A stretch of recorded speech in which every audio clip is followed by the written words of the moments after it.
Dear students, today we are going to start our new lesson, that is force and pressure. म्हणजेच बल आणि दाब. Force म्हणजे बल, प्रेशर म्हणजे दाब. Can you tell me? Let's recall. What is a force? बल म्हणजे नेमकं काय? A stationary object on which no force is acting. A stationary object on which no force is acting remains stationary. An object in motion continues to move with the same speed and direction when no force is acting on the object. This is Newton's first law of motion. न्यूटनने गतिविषयक वेगवेगळे सिद्धांत मांडलेत, त्यातला हा पहिला नियम. A stationary object on which no force is acting. स्थिर वस्तूवर बल कार्यरत नसेल तर ती स्थिरच राहते. गतिमान वस्तूवर बल कार्यरत नसेल तर ती त्याच वेगाने व दिशेने सतत पुढे जात राहते. Continuous to move with the same speed and direction. This is Newton's first law of motion. Now observe the figures 3.1 and 3.2. 3.1, 3.2,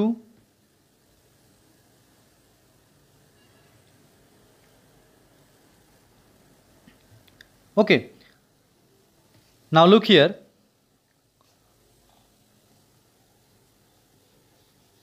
Contact and non-contact forces.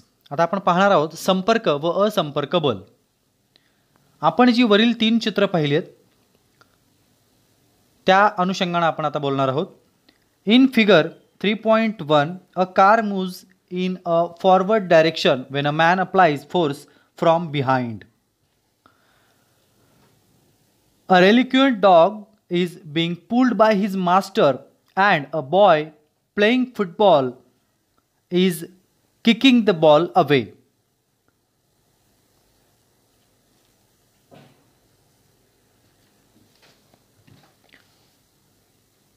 What do you observe from these?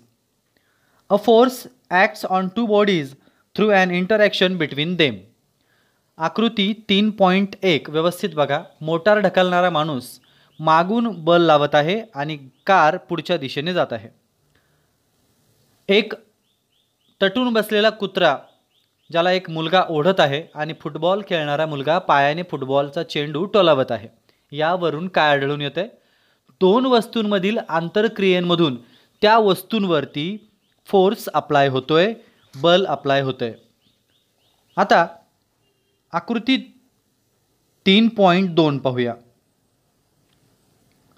As seen in figure 3.2, iron nails get attracted to the pole of a magnet due to magnetic force. चुंबकाच्या ध्रुवांकडे लोखंडी टाचण्या चुंबकीय बलांमुळे आकर्षित होतात आणि त्या चिकटतात. A coconut is falling from the coconut tree. Objects are attracted to the earth due to the force of gravity. नारळाच्या झाडावरून नारळ खाली पडताना दिसतंय. गुरुत्वीय बलामुळे वस्तू पृथ्वीकडे आकर्षित होते. तर when a comb gets rubbed against hair, small pieces of paper kept on a table get attracted to the comb. The comb has an electrostatic charge and there is an induced opposite charge on the pieces of paper and the pieces stick to the comb. कंगव्यावर जेव्हा आपण कंगवा केसांमध्ये घासतो त्यानंतर कंगव्याकडे टेबलावरील कागदाचे कपटे छोटे छोटे तुकडे हे आकर्षित होतात, अट्रॅक्ट होतात. कंगव्यावर तेव्हा स्थितिक विद्युत प्रभार असतो. त्यामुळे आणि कपट्यांवरती विरुद्ध प्रवर्तित भार असल्यामुळं कंगवा आणि कागदाचे कपटे यांच्यात स्थितिक विद्युत बल प्रयुक्त होतं आणि कपटे कंगव्याला कॉम्बला चिकटतात. 3.1 आणि 3.2 मध्ये काही आपण फिगर्स पाहिल्या आणि त्यावरून काही कन्क्लुजन्स लावले. मॅग्नेट, नेल्स अट्रॅक्ट होणं, कॉम्बकडे पीसेस ऑफ पेपर अट्रॅक्ट होणं आणि पृथ्वीच्या दिशेने नारळाचं पडणं. या 3 गोष्टी आपण या पिक्चर्समधून पाहिल्या.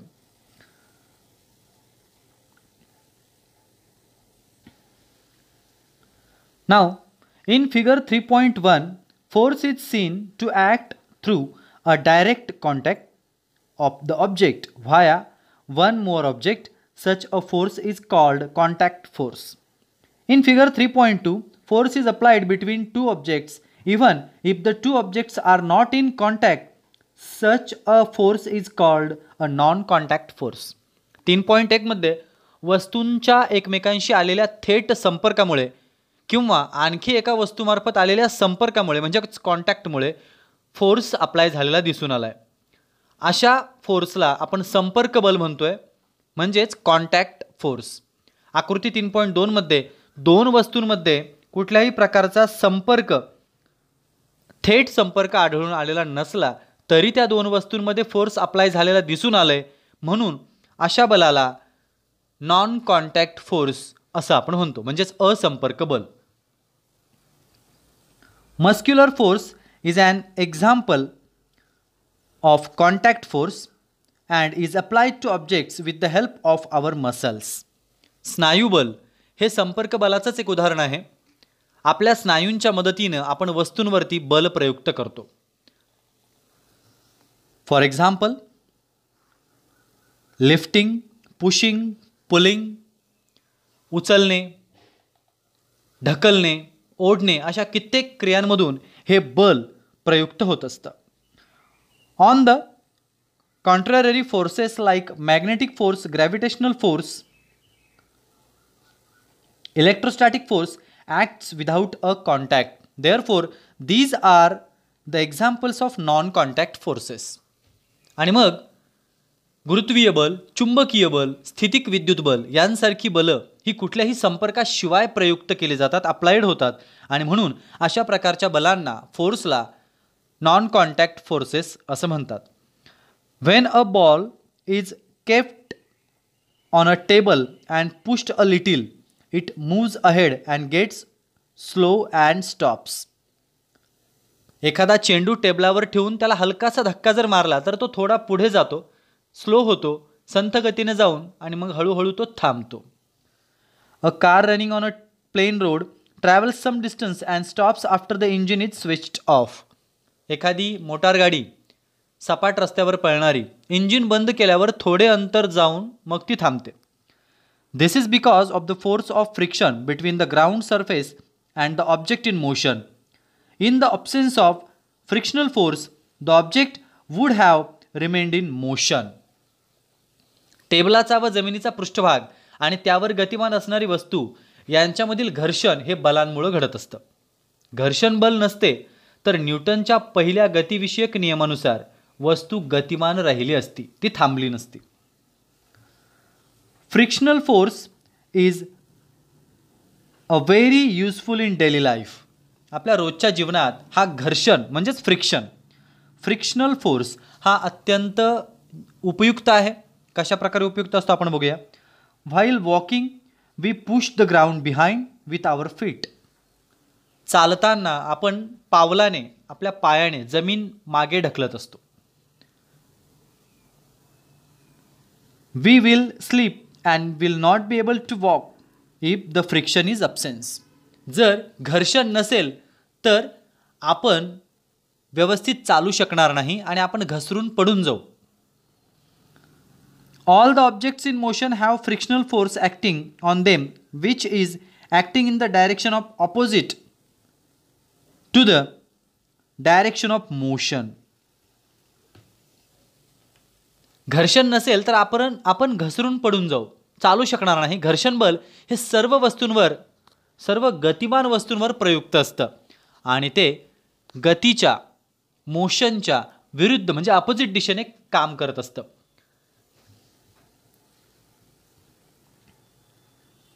You must seen that one tends to sleep over banana peel on the street. रस्त्यावरील केळीच्या सालीवरून घसरायला होतं हे तुम्ही बऱ्याचदा पाहिलं असेल. Similarly one can slip due to mud. तसंच चिखलावरून सुद्धा आपण घसरू शकतो किंवा घसरायला होतं. Both these examples occur due to reduced friction. ही दोन्ही उदाहरणं कशाची आहेत? जमिनीवर चालताना घर्षण कमी झालं आणि घर्षण कमी झाल्यामुळे आपण व्यवस्थित चालू शकलो नाही आणि आपण घसरून पडलो. म्हणजेच ही उदाहरणं आहेत घर्षण कमी झाल्याची. Make a list of some more examples in which contact and non-contact forces are applied. Write the types of forces. अशाच प्रकारचे कॉन्टॅक्ट होणारे, संपर्क होणारे किंवा असंपर्क असणारे फोर्सेस, त्यांची काय आणखी उदाहरणं आहेत डेली लाईफमधली ती तुम्ही ऑब्झर्व करा आणि ते कोणत्या प्रकारचं त्याच्यावर बल फोर्स काम करतंय ते लिहून काढा. एक छोटासा प्रयोग पाहूया. Take 2 plastic bottles with rectangular shape. चित्रात दाखवल्याप्रमाणे 2 प्लास्टिकच्या बॉटल्स आपल्याला घ्यायच्यात. Close their openings by fitting the lids tightly. त्यांची झाकणं घट्ट बसवायची आहेत आपल्याला. Keep 2 small bar magnets on them and fix them neatly using a sticking tape. आपल्याला चिकटपट्टीच्या सहाय्याने 2 लहान चुंबक पट्ट्या चित्रात दाखवल्याप्रमाणे त्या बॉटल्सवरती चिकटवायच्या आहेत. Fill a big plastic tray with water and leave the 2 bottles floating with magnets at the top. Take 1 bottle near the other. If the north pole of the magnet is near the south pole of the other magnet, the bottles will head towards each other because unlike poles attract each other. Observe what will happen when the directions of the bottles are changed. We can observe in the change in the motion of the bottles without any direct contact. This means that there exists a non-contact force between the 2 magnets. बघा काय होईल, आपल्याला त्या बाटल्या पाण्यामध्ये तरंगत्या अवस्थेत सोडायच्या आहेत. एक बाटली दुसऱ्या बाटलीच्या जवळ न्यायची आहे. चुंबकाच्या विरुद्ध ध्रुवामध्ये आकर्षण आहे आपल्याला माहिती आहे, म्हणजेच नॉर्थ पोल साऊथला अट्रॅक्ट करतो. अशा परिस्थितीमध्ये या दोन्हीही बॉटल्स जर अशा पोझिशन्सला असतील तर त्या एकमेकांना अट्रॅक्ट करतील, जवळ येतील एकमेकांच्या. परंतु आपण जर ही बॉटल यातली एक बॉटल जर उलट्या दिशेने केली की जिचं नॉर्थ पोल या दिशेने येईल आणि साऊथ पोल या बाजूला, तर नॉर्थ पोल एकमेकांना रिपल्ड करेल, प्रतिकर्षित करेल आणि त्यामुळे त्या दोन्ही बॉटल्स एकमेकांपासून लांब जाऊ लागतील. म्हणजेच हा बाटल्यांच्या गतीत होणारा बदल आपल्याला अभ्यासायचा आहे. का त्या एकमेकांकडे जर सरकल्या तेव्हा अनलाईक पोल्स असतील आणि लाईक पोल्स जेव्हा एकमेकांच्या जवळ येतील तेव्हा त्या एकमेकांना रिपल्ड करतील, दूर लोटतील. हा आहे नॉन कॉन्टॅक्ट फोर्स जो त्या बॉटल्सवरती काम करतोय. You have learn about static electricity in the previous standard. Electrostatic force is a non contact force. To verify this, which experiment will you perform? स्थितिक विद्युत बल हे तुम्ही इयत्ता 7वीला असताना शिकलाय. स्थितिक विद्युत बल हे असंपर्क म्हणजेच नॉन कॉन्टॅक्ट असणारं बल आहे. त्यासाठी आपण काही प्रयोग पण केले होते. ते कुठल्या प्रकारचे होते त्यासाठी जुन्या इयत्तेमध्ये पुन्हा थोडंसं डोकवा. आता आपण बघणार आहोत बॅलन्स्ड अँड अनबॅलन्स्ड फोर्स, म्हणजे संतुलित आणि असंतुलित बल. हे खूप सोपं आहे. Take a cardboard box, tie thick string to its 2 sides and keep it on a smooth table as shown in figure 3.4. Figure 3.4. Balanced and unbalanced forces साठी पुठ्ठ्याचं एक खोकं घ्यायचं आहे, त्याच्या दोन्ही बाजूंना सुतळी किंवा जाड दोरा बांधायचा आहे आणि चित्रात दाखवल्याप्रमाणे खोकं सपाट पृष्ठभागाच्या टेबलावर ठेवायचं आहे. दोरा टेबलाच्या दोन्हीही बाजूंनी खाली सोडायचा आहे आणि दोन्हीही बाजूला दोऱ्याच्या दोन्हीही टोकांना 2 पारडी बांधायची आहेत आपल्याला, नंबर 1, नंबर 2. आणि या दोन्ही पारड्यांमध्ये वजन आपल्याला ठेवायचं आहे, जसं चित्रात दाखवलं आहे. वजन आपल्याला ठेवायचं आहे. खोकं टेबलावर स्थिर राहत असल्याचं दिसेल. एखाद्या पारड्यात दुसऱ्या पारड्यापेक्षा जर अधिक वजन आपण ठेवलं तर काय होईल? बरोबर, ज्या पारड्यात जास्त वजन ठेवलंय तो पारडा खाली जाईल, ज्या पारड्यात कमी वजन आहे तो पारडा वरती उचलला जाईल. Means what? चला रीड करूया.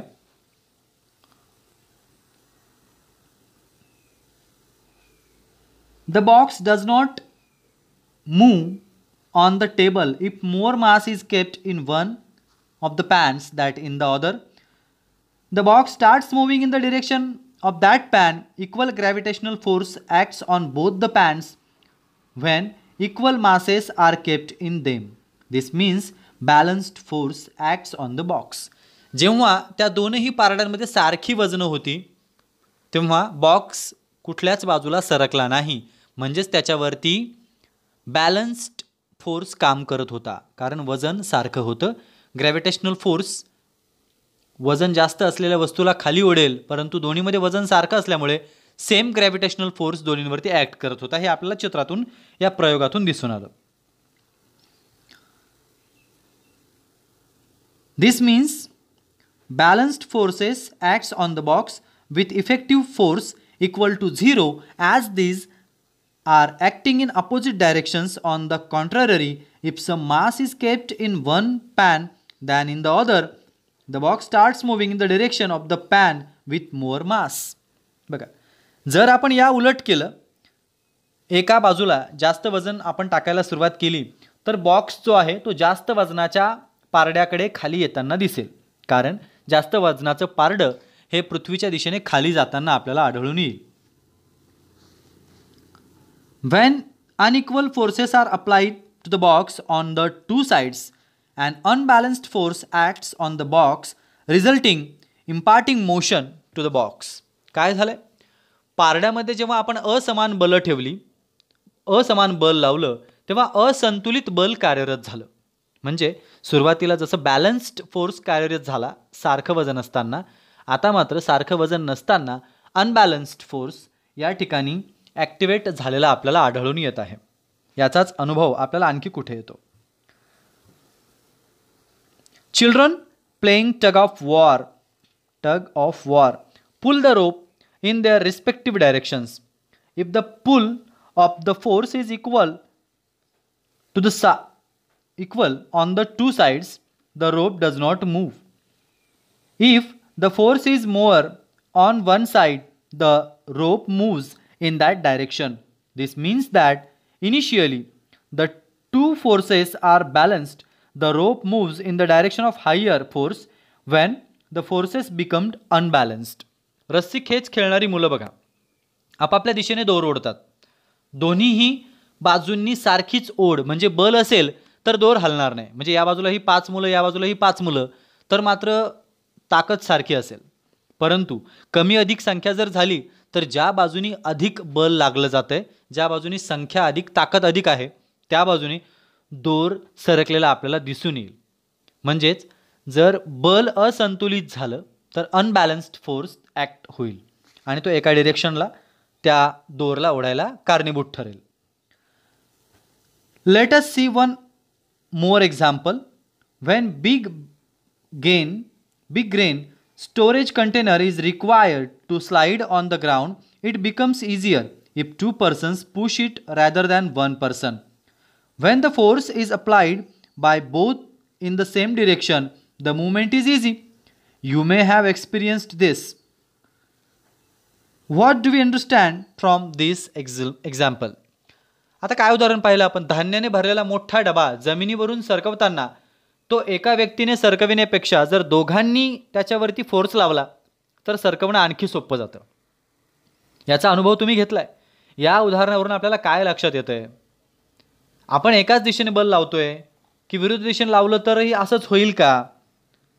Let's see. A. If several forces are applied on an object in the same direction, a force equal to their addition acts on that object. काय होतंय?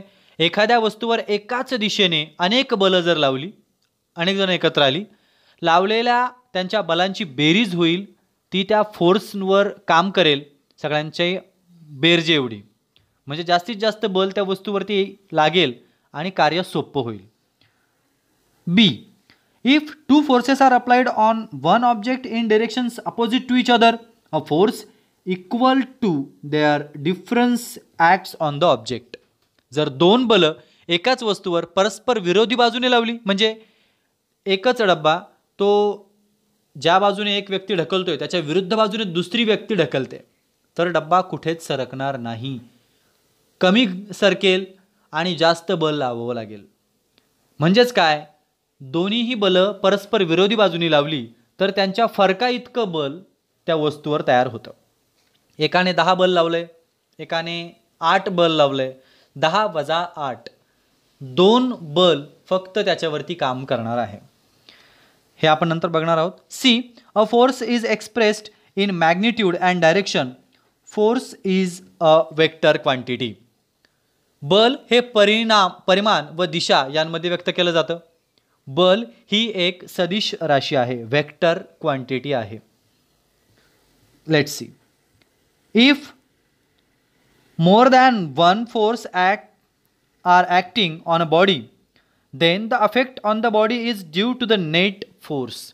एखाद्या वस्तूवर एकापेक्षा अधिक बल प्रयुक्त असतील तर त्या वस्तूवर होणारा परिणाम हा त्या वस्तूवर प्रयुक्त निव्वळ बलामुळे असतो. When a force is applied on a stationary object, it moves. Its speed and direction change. बलामुळे स्थिर वस्तू, जागेवर थांबलेल्या वस्तूला गती मिळते. गतिमान वस्तूची चाल आणि दिशा बदलते. हे उदाहरणाने आपल्याला पाहायचं आहे. त्याचप्रमाणे similarly a force is required to stop an object in motion. एखाद्या गतिमान वस्तूला थांबवण्यासाठी सुद्धा आपल्याला बलच लागतं. An object can change its shape due to force. बलामुळे एखाद्या वस्तूचा आकारही बदलू शकतो. While kneading a dough made from flour, the dough changes its shape when a force is applied. कणिक मळताना, पीठ मळताना कणिकेच्या गोळ्याला बल लावले तर त्याचा आकार वेगवेगळा होतो, त्याचा आकार बदलतो. तसंच a potter applies a force in a specific direction while shaping the pot. जेव्हा कुंभार मडक्याला आकार देताना विशिष्ट दिशेने बल लावतो तेव्हा त्या आकारात ते मडकं तयार होताना आपल्याला दिसतं, ती वस्तू तयार होताना आपल्याला दिसते. Rubber when stretched expands. There are many such examples. अशी अनेक उदाहरणं तुम्हालाही सांगता येतील. रबर ताणलं की ते प्रसरण पावतं, ताणतं खूप जास्त. चला पुढच्या मुद्द्याकडे जाऊया. इनर्शिया. इनर्शिया म्हणजेच जडत्व. हे काय आहे? We have seen that an object changes its state of motion due to force. In the absence of a force, objects exhibit a tendency to remain in the existing state of motion. Let us see following example. बलामुळे वस्तूची स्थिती बदलते हे आपण बऱ्याच वेळा पाहिलं. बलाशिवाय पदार्थांच्या वस्तू गतीच्या आहे त्याच स्थितीत राहण्याची प्रवृत्ती दाखवतात. बघा बरं, खाली उदाहरण बघूया आपण, आपल्या लक्षात येतंय का? Activity 1. Take a post card and keep it on a glass. Keep 5 rupee coin on it. Now skilfully push the card. The coin straight away falls in the glass. बघा काय घडलंय. एका काचेच्या पेल्यावर आपण एक पोस्ट कार्ड ठेवलं, त्यावर एक कॉईन ठेवला 5 रुपयांचा. आता पोस्ट कार्डला स्किलफुली एक हळूच टिचकी मारायची आहे, खूप जोरात नाही. टिचकी मारल्यानंतर पोस्ट कार्ड पुढे निघून जातं आणि नाणं, कॉईन हा त्या ग्लासमध्ये पडतो. हे आपण पाहिलंय का? ही कृती करून बघा. आता ॲक्टिव्हिटी 2 पाहूया. Activity 2. Hang a half a kilogram mass from a stand with a string. Tie another string to to the mass and keep it hanging. Now pull the string 2 with a jerk. The string 2 breaks but the mass does not fall. एक लोखंडी stand घ्यायचं आहे, एका दोऱ्याच्या सहाय्याने एक अर्धा किलोग्रॅमचं वजन त्याला लटकवायचं आहे. त्या वस्तुमानाला किती, अर्धा किलोग्रॅमचं वजन तुम्हाला लटकवायचं आहे, 1/2 kg. आता त्या वस्तुमानाला दुसरा दोरा बांधायचा आहे. म्हणजे जिथे तुम्ही दोरा बांधलाय, हे बघा, तुम्ही एका स्टँडला एक दोरा बांधलाय, त्याला अर्धा किलोचं एक वजन लावलंय आणि परत त्याला तुम्ही एक दोरा लावलाय. आता दोऱ्याला थोडासा झटका द्यायचा आहे आणि खाली उडायचं आहे. हा 2 नंबरचा जो दोरा आहे हा तुटतो, पण वस्तुमान जे आपण लावलंय ते हलत नाही.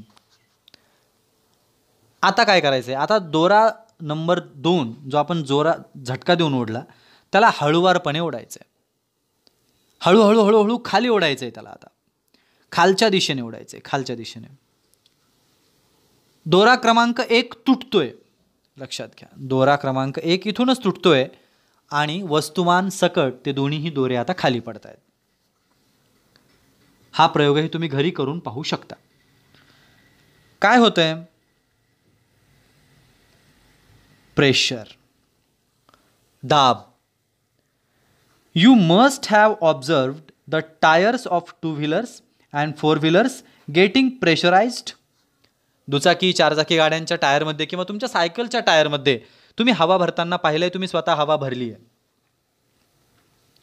The air filling machine has a pressure indicating dial or a digital meter showing the digital reading of pressure.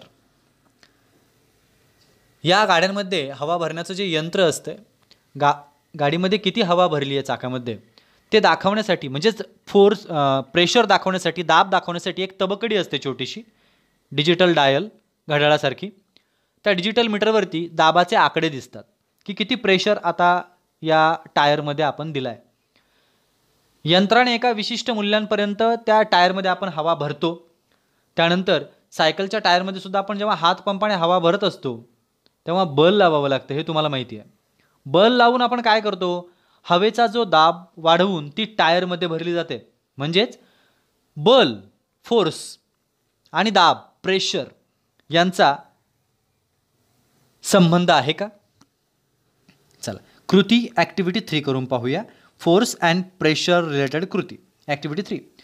Take some sharp pointed nails and push them into wooden plank by hammering on their heads.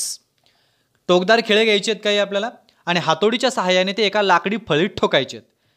त्यातलाच एखादा खिळा आता आपल्याला घ्यायचा आहे. नाव take a nail and hold it with its head on the plank and hammer it down from the pointed end. आता काय करा, खिळा उलट्या बाजूने त्या लाकडाच्या दिशेने ठेवा आणि टोकदार बाजूने त्याला ठोका. आता काय होतंय, when pressing the drawing pins into a drawing board they get into the board easily.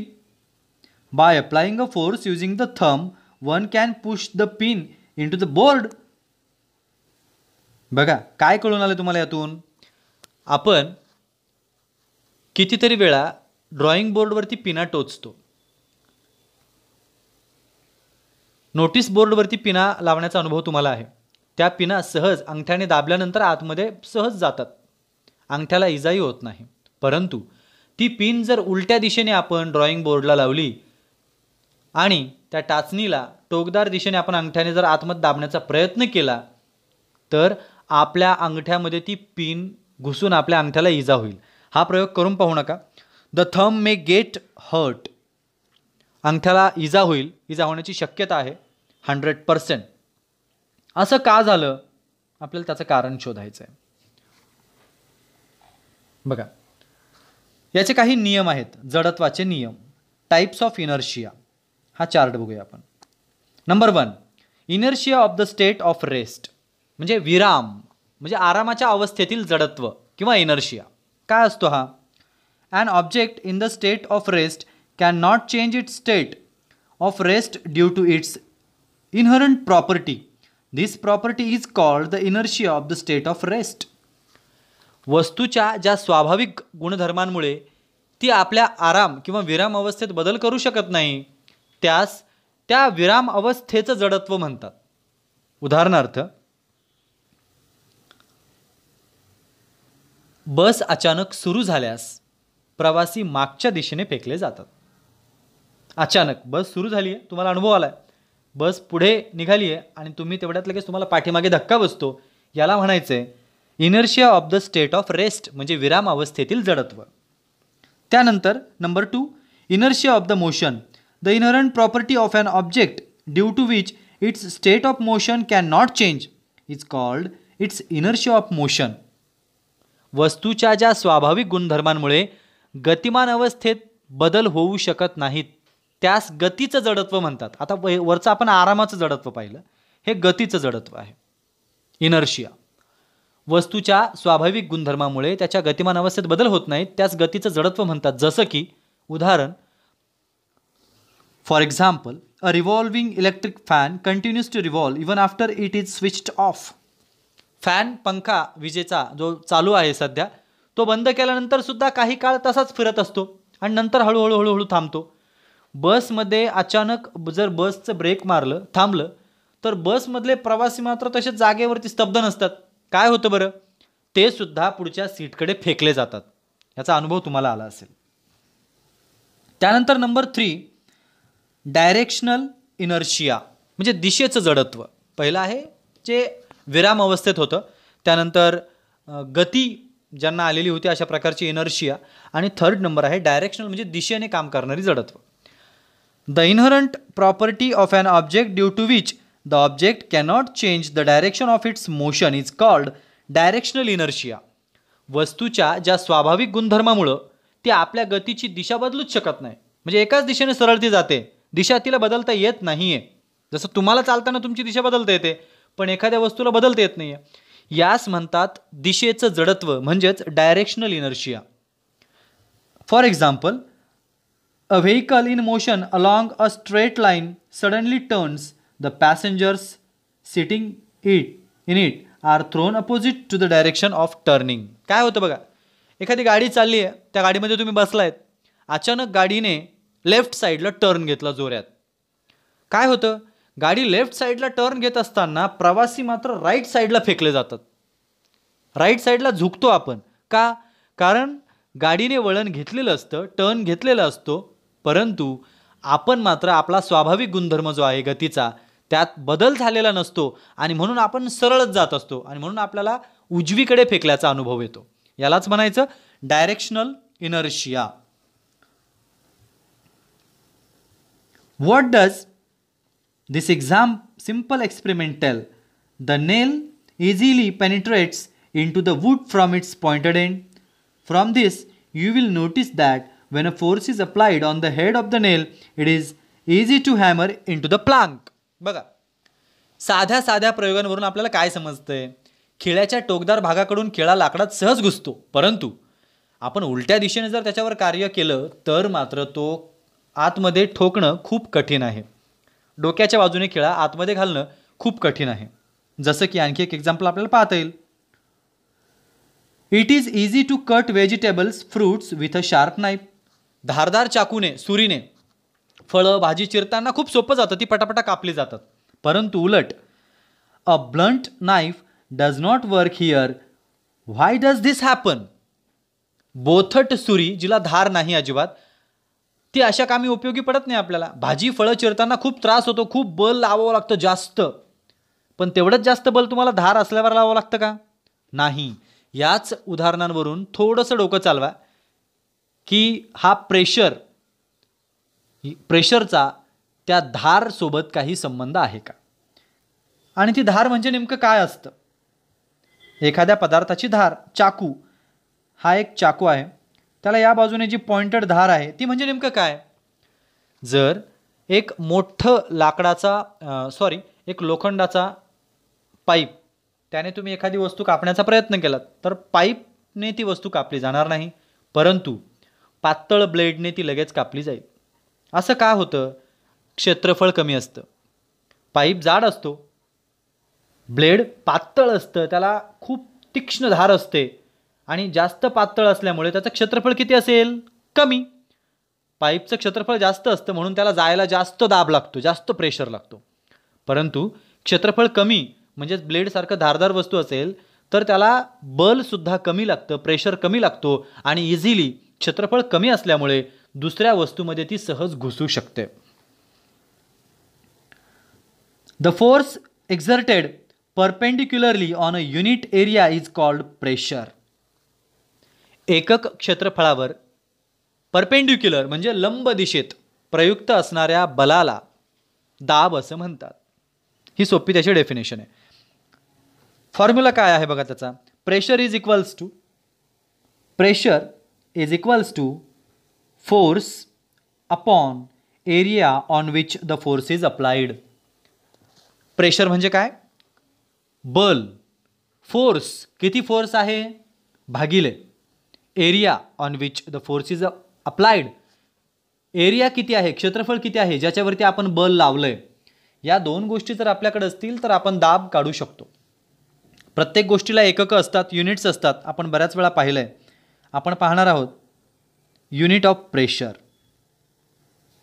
प्रेशरचं एकक काय. The SI unit of force is newton. फोर्सचं SI सिस्टीम इंटरनॅशनल युनिट आहे न्यूटन. म्हणजे न्यूटनमध्ये फोर्स मोजला जातो. जसं की दूध लिटरमध्ये मोजलं जातं, रस्ता किलोमीटरमध्ये मोजला जातो, साखर किलोग्रॅममध्ये मोजली जाते, तसं दाब प्रेशर हा SI सिस्टीम्समध्ये न्यूटनने मोजला जातो. Area is measured in metre square. Therefore the SI unit of pressure is newton per metre square. क्षेत्रफळ हे दाब काढण्यासाठी गरजेचं आहे, ते मीटर स्क्वेअरमध्ये मोजलं जातं. त्यानंतर बलाचं युनिट आहे म्हणजे फोर्सचं युनिट आहे न्यूटन. मग दाबाचं युनिट म्हणजेच प्रेशरचं युनिट काय होईल, Newton per metre square. Newton भागिले मीटरचा वर्ग. It is non as pascal, PA. म्हणून दाबाचं एकक न्यूटन पर मीटर स्क्वेअर असं आहे, यालाच पास्कल असं म्हटलं जातं. Atmospheric science the unit for pressure is bar. 1 bar is equals to 10⁵ PA pascal. Bar ही एक दाबाचं एकक आहे जे हवामानशास्त्रात वेदर फोरकास्टिंगमध्ये ॲटमॉस्फिअरिक सायन्सेसमध्ये वापरलं जातं. 1 बार म्हणजे किती, 1 bar is equals to 10⁵ PA pascal. एक बार म्हणजेच 10⁵ पास्कल. दाब म्हणजेच प्रेशर ही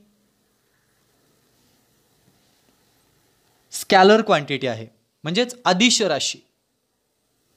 जसं आपण पाहिलं फोर्स ही वेक्टर क्वांटिटी आहे म्हणजेच सदिश राशी, तसं प्रेशर ही अदिश राशी म्हणजेच स्कॅलर क्वांटिटी आहे, हे लक्षात ठेवा. चला पुढे जाऊया. If area increases pressure reduces from the same force. क्षेत्रफळ वाढलं की त्याच बलाला दाब कमी होतो. And if the area decreases, क्षेत्रफळ कमी झालं, the pressure increases for the same force, की त्याच बलाला दाब वाढतो. बघा चाकूचं जे उदाहरण मी तुम्हाला सांगितलं आहे, आणखी एक तसंच उदाहरण आपण पाहणार आहोत. For example, due to natural adaptation the bottom surfaces of camels feet are broad. Hence the camels weight exerted on a large area and the pressure on the sand is reduced. This is why camel's feet do not penetrate into the sand and it becomes easy to walk. बघा आपण हे adaptations नावाच्या धड्यामध्ये पाहिलं याच्या आधी. उंटाच्या पायाचे तळवे हे पसरट असतात, लांब, खूप लांब पसरट. त्यामुळं काय होतं, क्षेत्रफळ जास्त होतं. आणि क्षेत्रफळ जास्त असलं की एखादी वस्तू पटकन आतमध्ये घुसत नाही, हे आपण पाहिलं आहे आत्तावरती.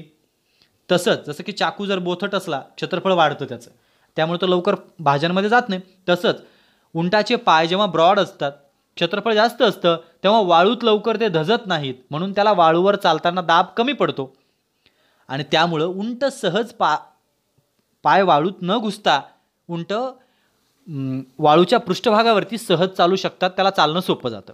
त्या उलट उंटाचे पाय जर अतिशय बारीक टाचण्यांसारखे असते तर काय झालं असतं विचार करा. ते त्या वाळूमध्ये पटकन खाली घुसले असते आणि त्याला चालता आलं नसतं. मग यावरून तुमच्या लक्षात येईल की एरिया किती महत्त्वाचा रोल या ठिकाणी प्ले करतोय.